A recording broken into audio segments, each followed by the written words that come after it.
Good. Got it.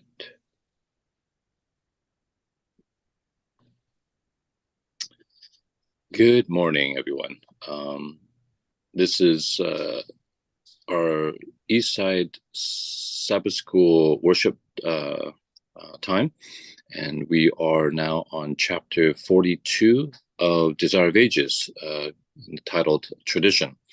And I am glad to have our panelists this morning. My name is George Lee. I'll be hosting it. And then we have Sunny and Danny. Thank you for joining us. Danny will be coming on board here shortly. I think he got disconnected. So hopefully he'll join us here just in a brief moment. So I want to welcome everybody who's either on live today or will be joining us later on. If you later on have a chance to come across this video on our channel and to review it with us, it's going to be an exciting time for us to discuss this chapter. It's going to be kind of an interesting topic, but I think we'll get through it and really glean some really wonderful insights, not just to understand things, but maybe on a personal level as well. So before we begin, if you don't mind, I'll begin with a word of prayer. Gracious Heavenly Father, I want to thank you for this Sabbath morning. Thank you for the opportunity to discuss and join with my sister and brother in Christ to be able to share this topic and to maybe unveil some really important topics that could help us in our journey and our walk with God. Be with us now as we talk. Send your Holy Spirit to be with us so that we can understand spiritual things. Protect us with your angels so that Satan and his angels will be chased far, far away. Be with those who are still on their way and preparing themselves for church this morning, and bless them in a special way. In Jesus Christ's name we pray. Amen. All right, so let's see. I will see. Maybe Danny was. All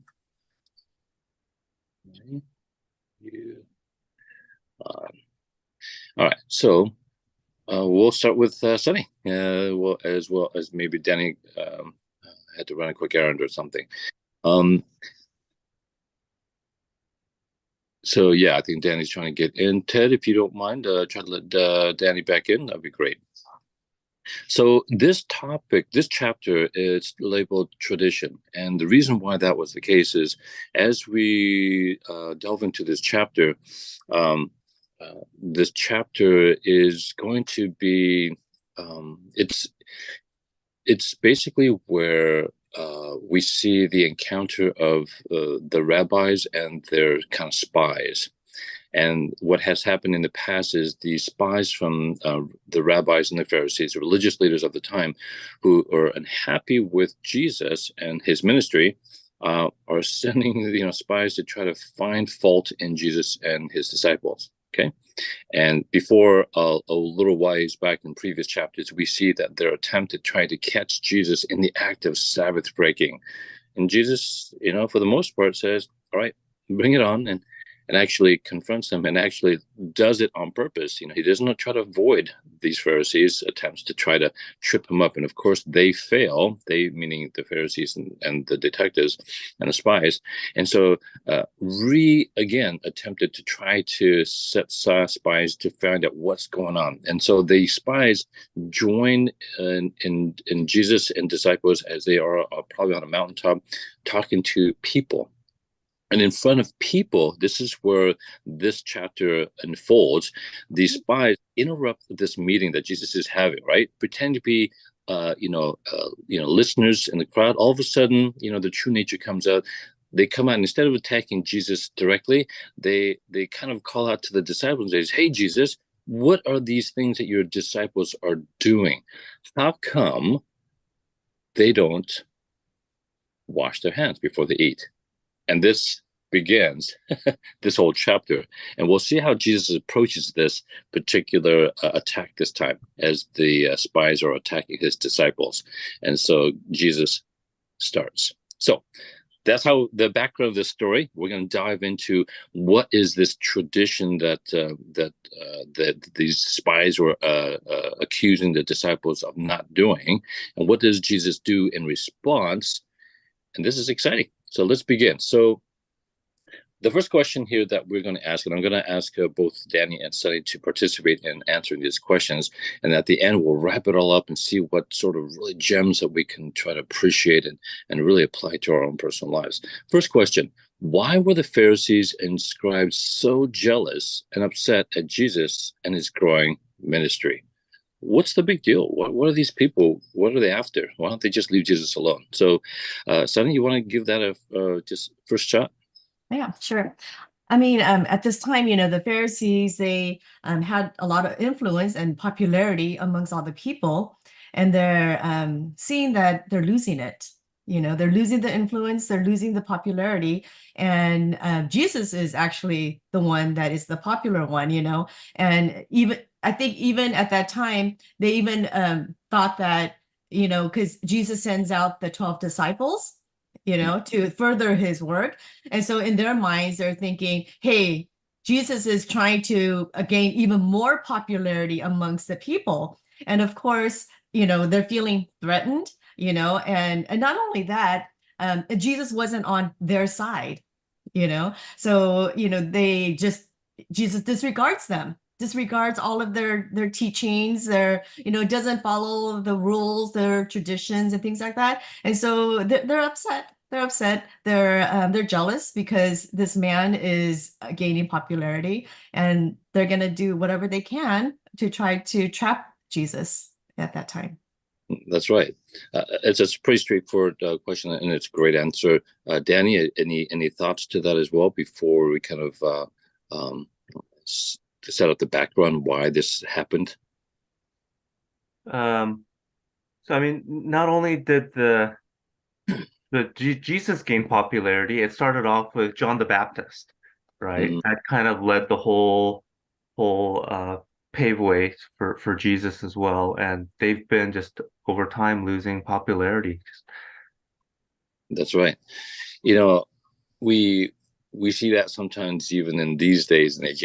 It's like which evangelist, which YouTube channel, who has the most likes, who has the most views. And I know some people, some friends of mine who know other speakers, and it's like, oh yeah, this YouTube channel went up like 1,000 over a couple of days, and other people just like, oh okay, they've got even the really famous speakers, whether it's Doug Batchelor or this or that. It seems like there's this issue of who is watched more, who is mentioned more, and so, and if you look at that, not only that but also in the public world, it's like who is the most accepted, which candidate, at the current running, for the president, who's got the most, likes in the polls. So I think it is important. You're exactly right. Who was kind of like the main leaders of influence. And all of a sudden Jesus comes, and it says here that it seemed as if people would accept Jesus as the Messiah, right? Because everybody, all the Jewish people were looking for the Messiah. That was what they were, looking for. It's just that their Messiah was a little different picture than what Jesus was portraying. But yes, everybody's excited about all these miracles and all these things that Jesus was doing. You're feeding the thousands, you're raising the dead. It's like, wow, who wouldn't be interested in following that particular person, right? So yeah, so now we see that there's this background history of people who are unhappy and the rabbis, and Jesus is now doing things different. He's like almost a rebel. So so let's begin.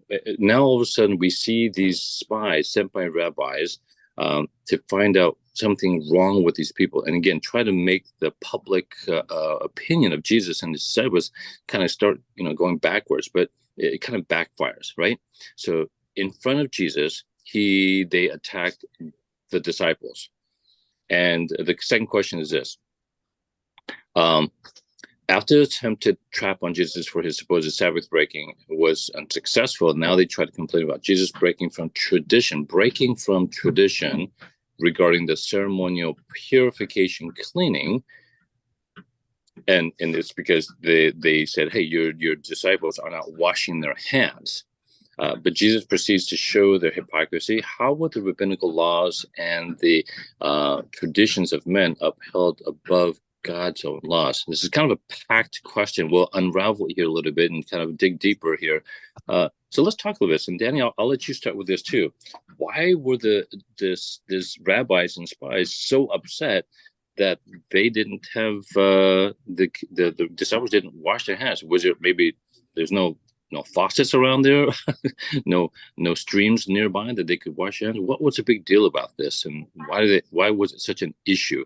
Such a big issue. Of all the things that they could have attacked the disciples, because they were calculated, right? They had to choose the one thing they could really make a big dent in Jesus' ministry, and they chose this. Why? What's the big deal about washing hands? Well, I mean, humans just love tradition. You know, because of tradition, you feel like you're belonging to something. You're part of a community, and this is just something that they themselves created. Jesus didn't create the rabbinical laws. It's the humans. The Pharisees are the ones who created the rabbinical laws, and because again, Jesus was that rebel, didn't follow their laws and their rabbinical laws and their traditions. It just outraged them, and it was just an easy place to pick on Jesus. It was just a simple thing that Jesus didn't want to follow, that he didn't need to, and that's what they just really kind of honed down on. And Sunny, what do you? And this is actually several different kind of topics in one question. So we'll dissect it. So thank you, Danny, for doing that. It was an easy, picking, but it was also a very sensitive issue for me, people. So, Sunny, do you have an answer to this question, or maybe do you want to speak to the issue of the ceremonial law of purification? Well, and if you don't mind, I'll answer that too, as I dug deep into that. What were maybe your thoughts here, and then choose any part of the question you want to answer.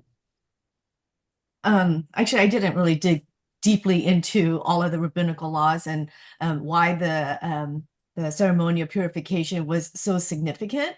And so I guess I can't really talk about that. But I just wanted to just kind of talk. When I was reading The Desire of Ages, Ellen White talks about that the rules in regard to purification were numberless.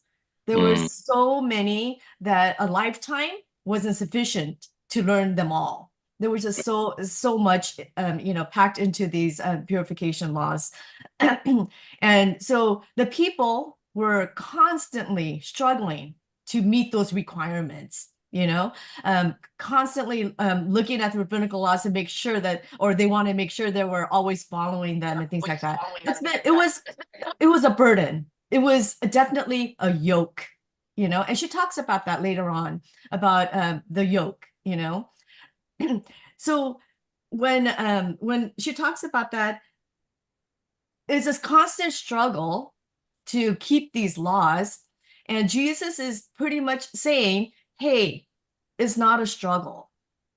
My laws is not something that is burdensome. I made it easy. I make my yoke easy. Right. And I think that's the one part that really, when I was reading it, that just kind of like, came out for me. It's like, God's laws it's not burdensome. It's not a struggle like the rabbinical laws were. Right. Yeah. I agree wholeheartedly. I'll put my few cents worth here now. It's interesting, and I almost feel like Jesus said in his mind, good. I'm glad you mentioned that, because he didn't really explain everything as far as why it was okay that the disciples didn't do it. Because remember before, when they were walking through the fields and they grabbed a few little grains of wheat and they rubbed it in their hands and shafted, and then they ate the little things because they were hungry, right? And they were going through it, and then they said, "Oh, you guys are breaking the Sabbath. You guys are working on the Sabbath. You actually plucked some wheat and you mashed it in your hands. That's an act of working." And so Jesus said, "Hey, wait a minute. Didn't David go to the temple and, do all these different things? And so, he kind of explained a little bit, but this time he doesn't. And in fact, I'm kind of glad that he didn't, because he then just turns around, and I think the spies kind of set themselves up personally. This is why. So digging a little bit into and I got some of this from the Bible commentary. I was reading through some of this, and it's got some really good little information that kind of helped me put some of this in perspective. So let me see, going back. What was his ceremonial, cleansing, or what was his cleansing part? Was it really, truly they were upset at disciples for not getting some water, washing hands with soap, and in there, it actually was this unsanitary means that they were like picking on their unsanitariness? The answer is no. The actual problem that they were attacking was that it was a ceremonial purification procedure that they weren't doing. And Jesus actually purposely, it's not that he forgot to do it, he purposely didn't do it because he purposely knew that it was really not important. So what this idea was that the purification process was where they would take a little bit of water, and the amount of water is actually very minimal. It's like, if you know what an eggshell is, you crack an egg, right? It's 1.5 amount of eggshell water, not much. It's not like you pour like a big pitcher of water or a basin.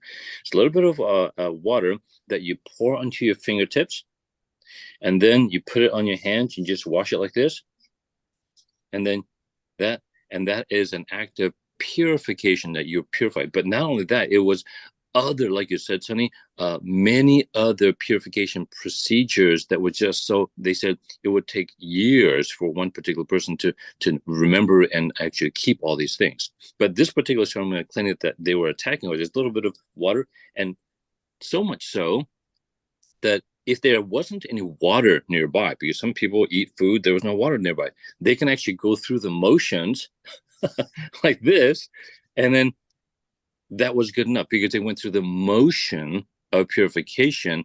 It had nothing to do with sanitariness, right? It was just this procedure, tradition of men. So then the question is, what happened? Well, back in the day, Moses was given the 10 Commandments from God, right, on Mount Sinai. He also had written the laws that he gave to his people, and that 10 Commandments and the laws were given for the people to remember and to recite every so often in the new promised land, right? And so the 10 Commandments was put in the ark, but these laws that was written by Moses was put next to the ark, so they would always have it there to remember. And these Torah, or the laws written by Moses and these commandments, was passed on from years to years to years. So a rabbi teacher, would teach their disciples these rules that said, okay, you need to do these things. And these ceremonial or these traditional laws were written in such a way to kind of help them keep the original 10 Commandments, or these original laws written by God.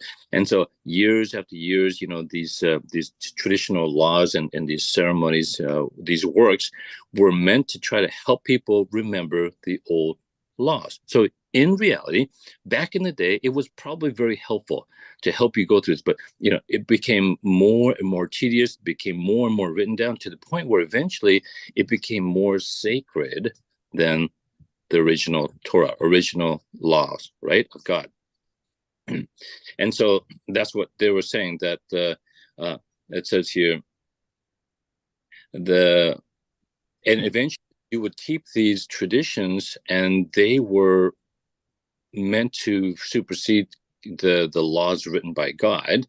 It says, meaning he did not need to be concerned of the spirit of the law. The legalistic system reduced religion to a matter of a form and banished the spirit of true worship and obedience, which causes man to worship God in vain.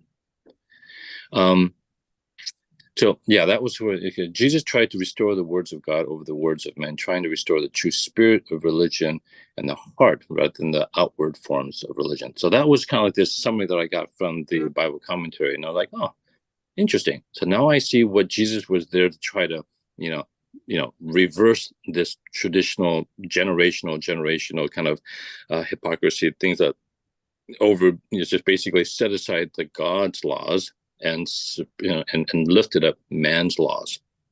That's what Jesus was trying to do. So, and if I can read one verse, it says here, John 4:23-24, Ellen G. White mentions this in the writing. It says, "But the hour cometh, and now is, when true worshippers shall worship the Father in spirit and in truth, for the Father seeketh such to worship him." So what Jesus wants us to have is this worship of spirit and truth. Well, what is this? God is spirit, and they that worship him must worship him in spirit and in truth. And this is what Jesus was trying to reestablish above and beyond what the religious people were doing at the time. So let's go in and go in exactly. So this is the background. This is what the religious leaders were unhappy about, because these were the man's laws and ceremonials that they had kept over the years, and they thought that by keeping these laws, somehow they were keeping God's laws, but it wasn't. They were just going through the motions of works to try to somehow not have to keep the commandments of God or the spirit of the laws, and somehow they thought that they were going to be saved, and it wasn't the case at all. And so Jesus turns around and he says, all right, you worry about ceremonial laws, about purification. You think that we're not being purified inside. Well, let me tell you what it is. And later on, we'll discuss, what it means to be pure on the outside versus pure on the inside, right? And Jesus, all of a sudden, instead of asking them or answering the questions or defending themselves, he stops, looks at them, knew exactly what they had been up to just before probably coming to attack him. And it was about this topic that he's going to introduce again. And he says, verse 3, no, that's okay. By question to number 3 and number 4. Okay. Oh, sorry. Okay. So I'm going to ask to read question 3 and together. The question number 3, and it's up there as well, says, what do we think about this quote from the Desire of Ages and John, verses in chapter John? Do I believe with saving faith on the Son of God? Ellen G. White asks us, this is the question that we should ask ourselves. The question that most concern us are, do I believe with saving faith on the Son of God? Is my life in harmony with the divine law? He that believeth on the Son hath everlasting life, and he that believeth not the Son shall not see life. And hereby do we know that we know him, if we keep his commandments. And then the next question is, how was the 5th commandment defied and parents dishonored by the Pharisees upholding the traditional allowance for Corban? And when you read this chapter, it's a little bit kind of interesting, but it's a little bit confusing. So we're going to try to unravel it a little bit more. Why did, again, Jesus is trying to reestablish this worship of the spirit and truth of the law, right? Instead of just the works, legalistic works. He then looks at these the spies and the rabbis, and he says, you know what? We need to keep his commandment. And he specifically chooses the 5th commandment. And he starts to attack the religious leaders of the day for breaking the 5th commandment, right? Here they are trying to say, hey, you are breaking the ceremonial laws. But Jesus turns around and says, well, you're breaking the 5th commandment, which is God's law. And of course, the religious leaders at the time cannot do anything. They cannot be upset because they are trying to defend the traditional man's law, but Jesus is actually trying to be, like the chapter says, a champion to defend God's law. And so all of a sudden it comes to a head, and Jesus mentions the 5th commandment, and he does it in front of all these people who are listening, and he does it in front of these religious leaders. So let's kind of put 3 and 4 together, and as we delve into what is this Corban business, and what is it that Jesus is trying to say that these religious leaders of the day, the Pharisees and the rabbis, were totally being hypocrites by this Corban thing. So, big question. Any thoughts? You want to take a first try at it? Yeah, I mean, when I was reading it, it almost made it sound like it's like a get out of jail card free. You can disobey your parents, but if you make a sacrifice or a donation to the temple, then your sin was forgiven. Mm. Hmm. Like selling indulgences, right? Okay. Yeah. But how about you, Danny? Yeah. So when I was kind of reading it and kind of studying it, so my understanding of what Corban is, was that basically in the day, of to honor your parents or your father and your mother, you take care of them, right? You support them, and sometimes that is a financial burden too, financially, you got to support them, take care of them. They're your parents, But one way around it, so that you don't have to do that, is to declare Corban. And Corban basically it's a gift, not in your lifetime do you have to give the gift. Basically, you could spend all what you want during your lifetime. You're spending whatever you make, you could spend it on whatever you want and not have to support your parents.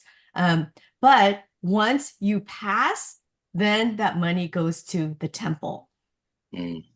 And so it's kind of a loophole during your lifetime not to have to support your parents. Mm-hmm. So you could use all the money, anything that you make for yourself, that's fine. But once you pass, then that money goes to the temple. And so that is a gift to God. And that's how I understood it. And so that was just one way of dishonoring or not, obeying that fifth commandment of honoring your parents. And what he was saying is it's a living reality. This is the living reality is your parents are still alive. You need to support them, but then this tradition or this Corban kind of goes above and beyond God's law. That's right. That's right. Um, um, yeah. Any thoughts on that again, Danny?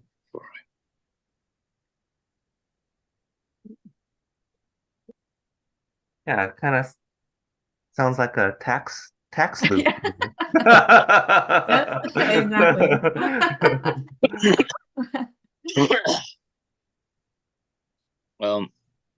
If you can, somebody, it's. Can you look up, Danny? Can you look up on the web? Can you look up the fifth commandment? What does it say? Do you remember what it says? Honor your father and your mother, that your days may be long upon the land which the Lord your God has given you. So, the fifth commandment is a commandment of God. I mean, God says, take care of your parents. And if you curse them, he says, you'll probably die, right? But if you take care of them, so look at this promise. Does it say, if you honor your father and mother so that they can live a long life? I mean, of course, we want our parents to live as long as possible, healthy, without, any problems. But it's interesting that it's a promise to the person. If you honor your father and mother, your days will be long. It's interesting, huh? It's a command with a promise. The first four commandments, as we know, is how to worship God with all of our heart, right? Don't curse, don't have any idols, worship the Sabbath, as a way to memorialize Jesus and God as our creator, right? But the fifth through the 10th is actually how we serve others, right? And the first one is actually how to serve your parents, how to take care of them. You're right. It sometimes can be a burden, and there are some people who are unfilial. Unfilial, unfilial means don't want to be a good child, don't want to be a good, support to their parents because they are selfish. They want to keep the money for themselves. They want to stick their parents, places that they shouldn't be. But it is a promise. But there's also that curse. So if you don't take care of them, you should be cursed. And this Corban is exactly what you said, Sonny and Danny. It is a loophole. It is a loophole for that unfilial, disrespectful child to disobey the fifth commandment of God. And the Pharisees came up with this tradition. It was a way for the religious leaders to get more money for themselves, allowing the unfilial, disrespectful child to kind of do his own thing, knowing at the end of that child's disrespectful, unfilial lifetime, they're going to get a little pot of gold that they can take into the temple for the temple purposes, right? It's like, man, that's not right. It's like it's a loophole that these religious leaders knew exactly what they were doing, allowing these people to kind of indulge in a very disrespectful and a very unholy, practice, yet at the end, looking the other way because they're going to receive all this money. Now, I know that our conference does it, and Sonny, you were a treasurer at one point, right? So maybe I don't know how this works, but the conference, they get a lot of donations, right? They get tithe. They know that I think in the conference, they even allow some end of life, programs where if people don't have any family, if you want to deed your stuff to the conference, they can do that too, right? I think they have programs such as us, and maybe other religions, other denominations, other people have the same sort of thing. Like, instead of having the government take all your money, why don't you just go ahead and deed it and give it to the conference or give it to the church that they can use it for ministry? I think that's a great thing. But if you purposely do it in a way that you can kind of, cheat and fraud your parents to get it, that's bordering on, being pretty sinful. And so this is where Jesus kind of confronts him and says, hey, look, you probably just came from collecting a few Corbans, coming to this, meeting. And you know what you just did? You are full of, hypocrisy. And all of a sudden, in front of all this audience, the people know, because the people out there, they're probably elderly. They probably have their own children. They are hoping that their children will support them when they get older. And there are probably some out there in that meeting who had their unfilial children, call Corban, and they're not supporting them. They're going hungry, right? And all of a sudden, people are like, yeah, that's exactly it. And so all of a sudden, these religious leaders see that Jesus is protecting not only the God's laws, is exposing the hypocrisy of the Jewish leadership.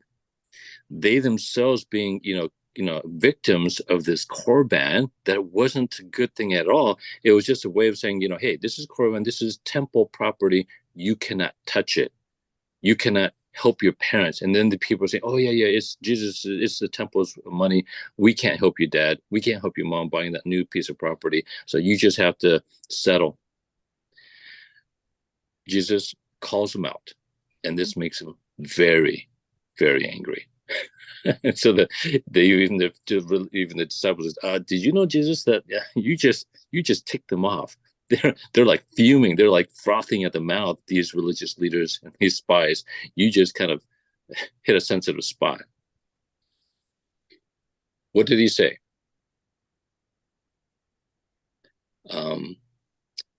Okay, let me see here what it says. Does that make sense as far as the fifth commandment? Any thoughts on that, what I just said, or as we should move into the next question?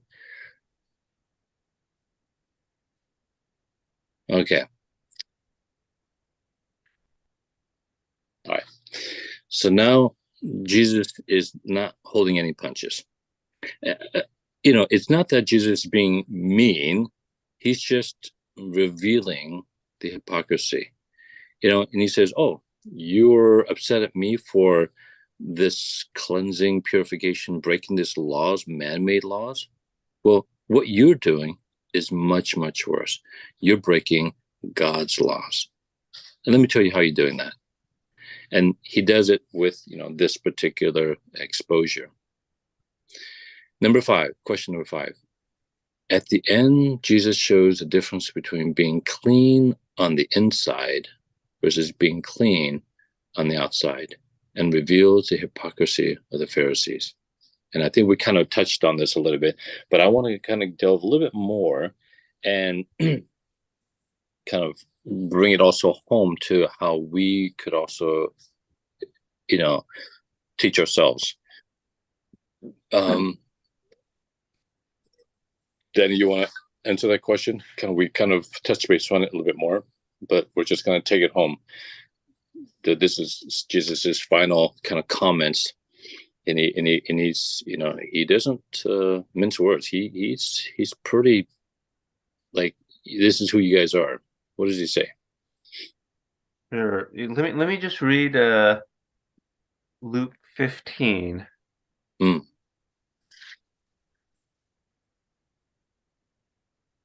think it's Luke 15.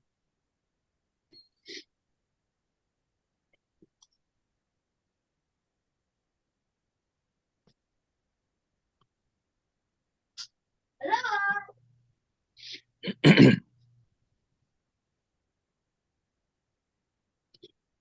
me a sec. This was a very good rebuttal that Jesus had. Sorry, it's Matthew 15. Matthew 15. Okay. Yes.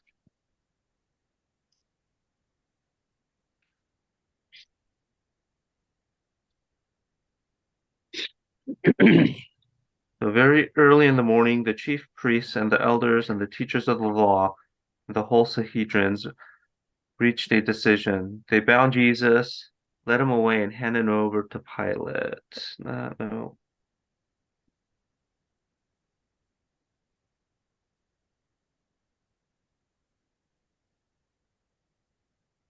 George, what is that Bible verse where he talks about, it doesn't matter what's clean and unclean, because what goes in comes out. Right. Let's see here. Yes. So it says here. Okay, sorry, I was in Mark. So it's Matthew 15. Some Pharisees and teachers of the law came to Jesus from Jerusalem and asked, "Why do you disciples break the tradition of the elders? They don't wash their hands before they eat." Jesus replied, "Why do you break the commandment of God for the sake of your tradition? For God said, 'Honor your father and mother,' and anyone who curses the father, his mother must be put to death. But you say that if a man says his father or mother, whatever helps you might otherwise have received from me a gift devoted to God." Let me go on a little bit further.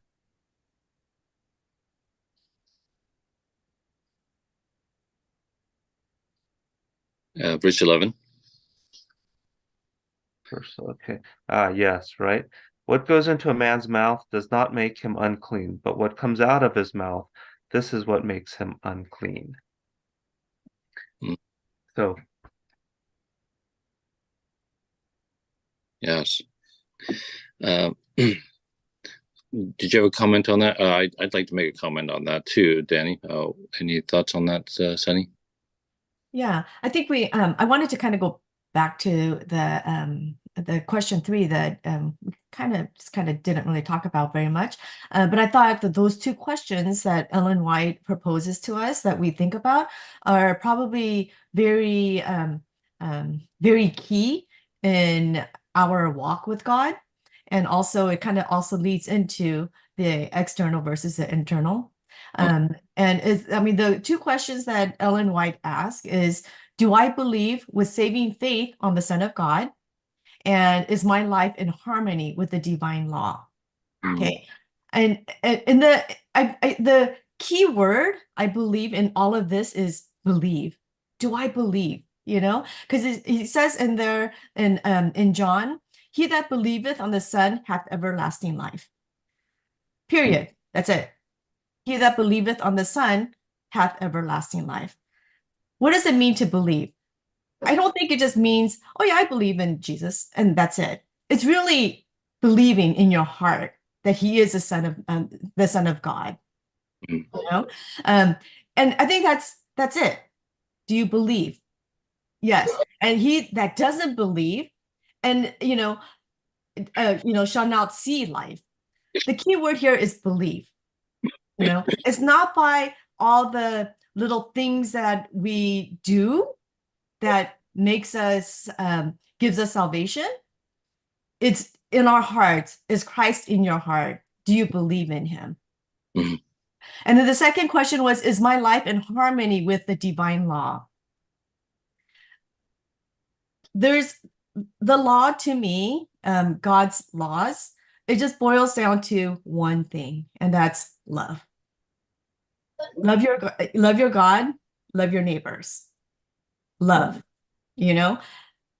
all of the things that are in the commandments points to love, and is my life in harmony with that? It's not about, did I did I lie today? Did I dishonor my parents today? It's not about all those little things, Sure, those are all very important, but when you live in harmony with God, he resides inside you in your heart. And this is where the internal and external becomes very important, right? If you have Christ in your heart, your life will reveal that. Not a perfect life, because you're always going to fail. There's no way. There's just absolutely no way that anyone can actually keep all of God's commandments. And we know that that's the reason why God came and died for us, because we can't do it. We can't do it on our own. So I thought that those two questions was very key in what Ellen White was trying to tell us. I appreciate your perspective on that, Sonny. Thank you. I think your interpretation of that paragraph excuse me. And for those of you who is not, we posted, I'm not sure if Ted posted on the YouTube, but it's the question on number 3. It says Ellen G. White wanted us to think about this. The question that most concern us are, do I believe with saving faith on the Son of God? Is my life in harmony with the divine law? He that believeth on the Son hath everlasting life, and he that believeth not the Son shall not see life. And hereby we do know that we know him if we keep his commandments. And I think Sunny's perspective is that if her belief is that, if the commandments kind of boil down to love, right?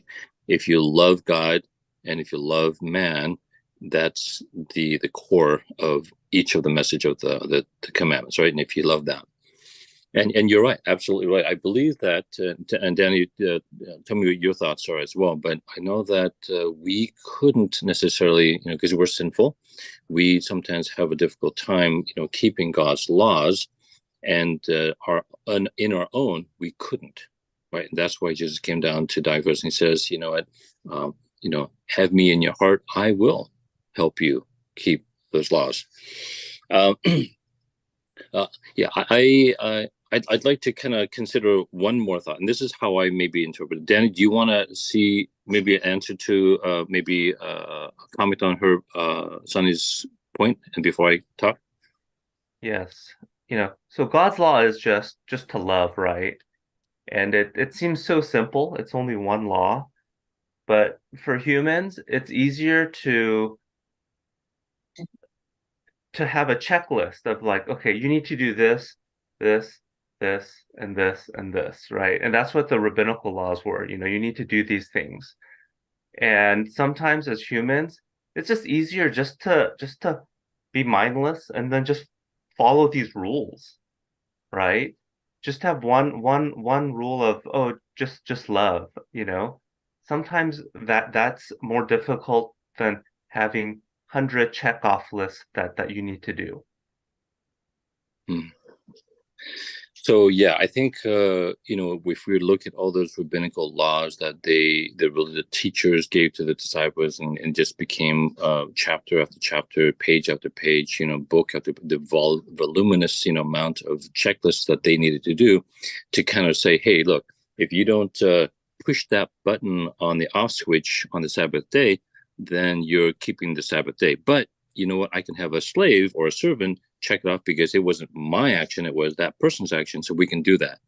Or someone else can carry something for you and you're not breaking the law. I mean, it's like the minutia of what they were thinking, but by them doing that, what the Bible commentary was saying is that by doing these works and so many different procedures and ceremonies, they thought that they were keeping the 10 Commandments. But it came to the point where if you had to decide, should we break the 10 Commandments or break the ceremonial laws or traditional laws, it almost became like, oh, you can't break the ceremonial traditional law. That became more important than the actual spirit of the law. And so what Jesus is saying is that you are missing the spirit of these laws. And as you and Sunny pointed out, if you boil it down to it, it is love. But we also, and here's my thing, I also don't want to boil it down too simple, where it becomes where you don't have to keep the laws of God because there's something even bigger. Because even Jesus said, what are the 10 Commandments? Oh, you love God with all your heart and you love man, with all your heart. And that's what all the 10 Commandments are, they hang on. Even Jesus said that, right? Yes. But if you look at the sentence, I kind of maybe want to think about this. It says, it's a two-part. It says, do you believe and have a faith in like a faith proportion of your belief? Do you believe? That's why John 3:16 says, for God so loved the world that he gave his only son, that whoever believes in him shall not perish, but have everlasting life. So if you don't believe, then you will perish. But if you believe, you will not perish, but you'll have everlasting life. So there is that promise, right? If you believe in Jesus. But it says in here, is my life in harmony with the divine law? So there's almost like, the divine law should be kept, not through all these works, but the spirit of the law. Is my life in harmony with it? Meaning that, are we keeping it? Are we supporting it? And it says the next step here says, you believe in Jesus and you shall live. But it says, and hereby, this is how we know him. This is how we know that we believe in him. This is how we believe and have faith in him. It says the second half is if we keep his commandments. So I personally perhaps don't want to disregard the commandments. And Well, we said, I don't, yeah, I'm definitely not yeah, disregarding the commandments at all. right. I feel like when you have a internal transformation of the heart, it Right. leads to an external obedience of the law. That's right. That's exactly right. You're not trying to keep these commandments in order to get salvation. And you're right. If we have faith in Jesus and God, if we have the love of God in our hearts, then guess what? We naturally will be keeping these laws, not as a means of salvation. That's a legalistic approach, right? That's a Pharisaical thing. That's what they're doing.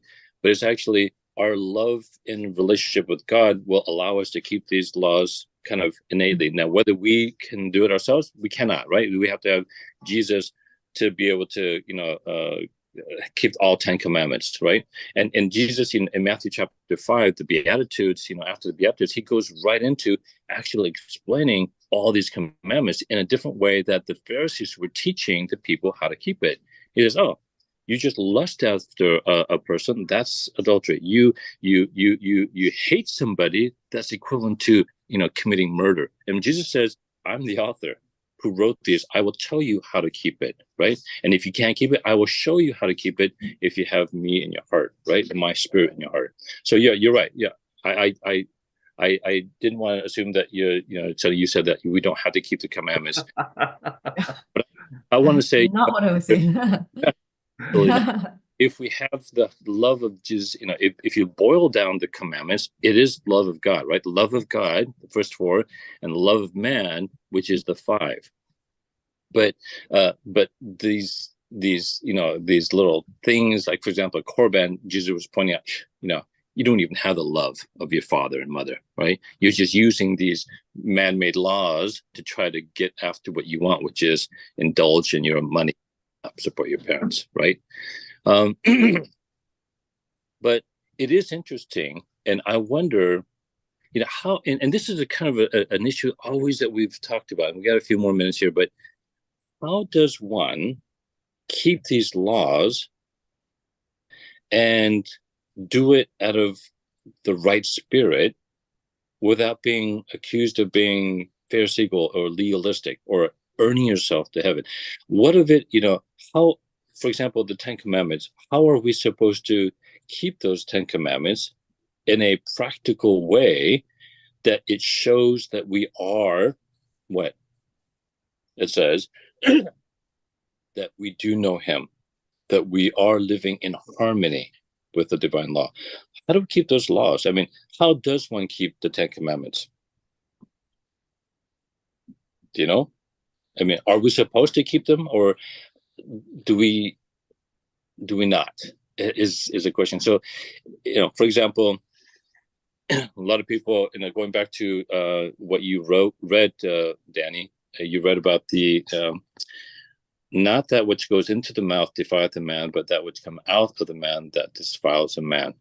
A lot of people take that that verse, and unfortunately, they say, "Hey, Jesus is saying that you shouldn't complain about other people eating certain kind of foods like monkey brains and lion livers and maybe who knows, like eagle meat, because those are not what really matters." Because you can eat it, because whatever goes into your mouth, it gets purified and it comes out, in the toilet anyhow. So we should eat and not worry about what that, because it's really what comes out of the heart that matters.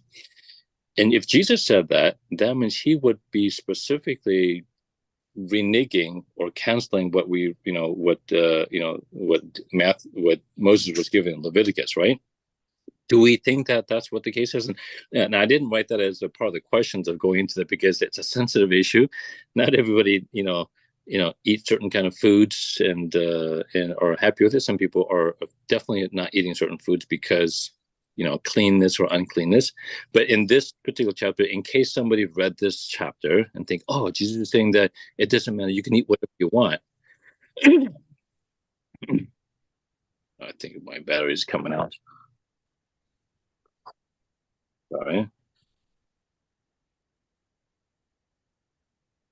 Sorry there.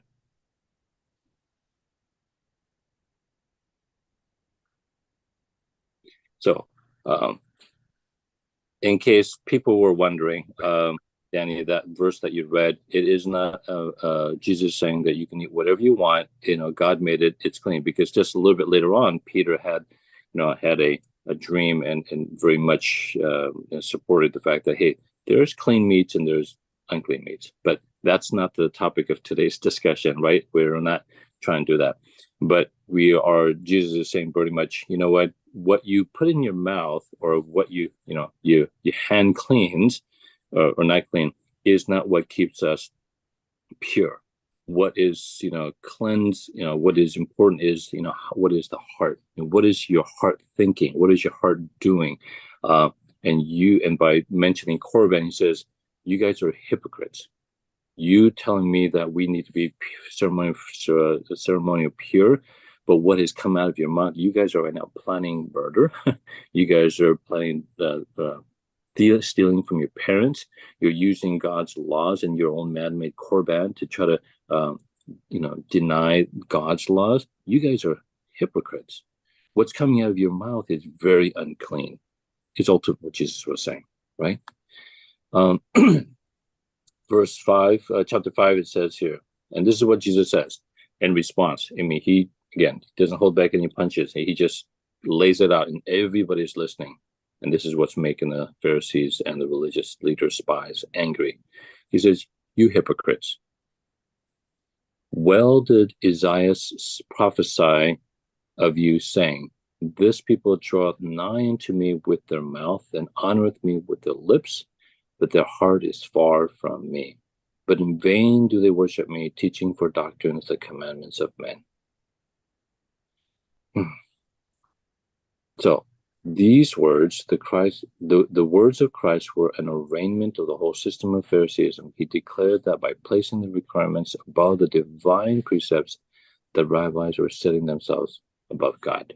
And that's ultimately what Jesus was there to just topple down, that, that hierarchical system. And this is what the rabbis were trying to protect, right? And Jesus just laid it right out in front of everyone to see. And so, Danny, you're right. Purity and impurity. Jesus explained, and this is part of this outrageous, it says, Jesus explained that the defilement comes not from without, but within. Purity and impurity pertain to the soul. It is the evil deed, the evil word, the evil thought, the transgression of law, not the neglect of external man-made ceremonies that defies a man.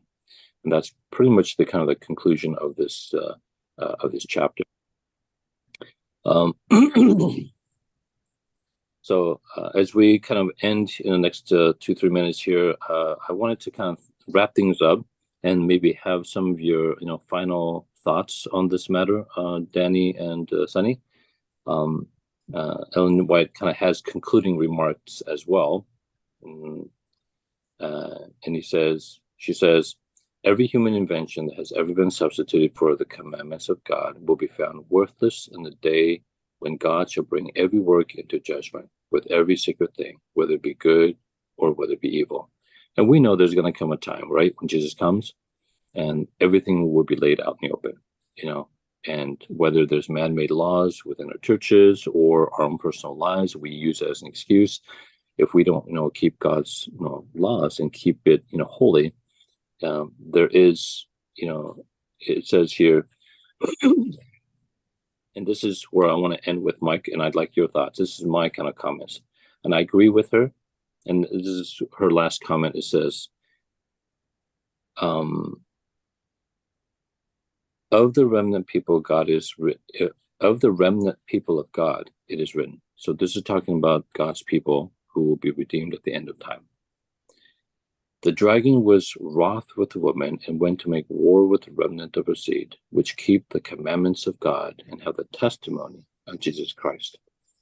So if we want to be part of that remnant that God saves at the end, we also know that Satan is angry, that's the dragon, and will either bring, like those spies did to Jesus, or even in our current days, there will be people who will come up and say, you guys are not doing the right thing. And they will confront us and says, you know what, and attack us in whichever way they will. But what will keep us in the limelight of Jesus is if we keep the commandments of God and have the testimony of Jesus Christ. Some people think it's a spirit of prophecy, Ellen G. White's writings, but the testimony of Jesus Christ and the commandments of God, and what Sonny was saying, if we have the love of God, if we have the love of man. And I do wonder how we're going to keep that in our hearts, and we can't do it ourselves. It's with Christ in our hearts. That's my final points. Danny, you want to say your final comments about this chapter? It was a little bit tough, right? A little bit different from the other chapters, but any closing remarks that, just kind of stood out for you? It was interesting how, even though Jesus was attacked, he never tried to defend himself, right? Yeah. And, that's for a guy, that's very difficult to do, right? When you're attacked by all this direction. And, I think that just shows his, humility and love for mankind. And, that's what I've learned, if someone is attacking me, I will just love back. So any closing remarks, anything that might have stood out for you this chapter? Yeah, so basically, it's the internal versus external for me. For me, it's externally, if I'm trying to keep the commandments of God or the law of God, without that internal transformation, that is something that I need to work on. It's always internal first. If I'm not right with God, then my external will never be right. I know I may appear to be externally keeping the commandments of God, but it's all works at that point. Until you have an internal transformation, the external will never reveal what's in your heart. So, yeah, so my focus and my prayer is, Lord, change me from inside. I love that. Can you, maybe with those thoughts, can you close us with prayer? And we can invite everybody to come to church today, those who can make it, 11:15. But thank you for joining us this morning with chapter 42 of this very intriguing chapter. A little bit confusing at times, but hopefully we gleaned some important insights. And thank you, Sunny and Danny, for sharing. So, Sunny, can you close us with prayer and this morning? Dear Father in heaven, we thank you so much for this time, this day that you gave us, so that we can just, get together as brothers and sisters to just, talk about your word and what you would want us to, how you would want us to live our lives. We ask you, Lord, to just abide in us, abide in our hearts, so that we can be internally transformed. And I ask you to be with all those that are traveling to church today, to keep everybody safe. And we again thank you for the Sabbath day. In your name, amen. Thank you, both of you, for joining us on this morning topic. And everybody, have a good day. Happy Sabbath.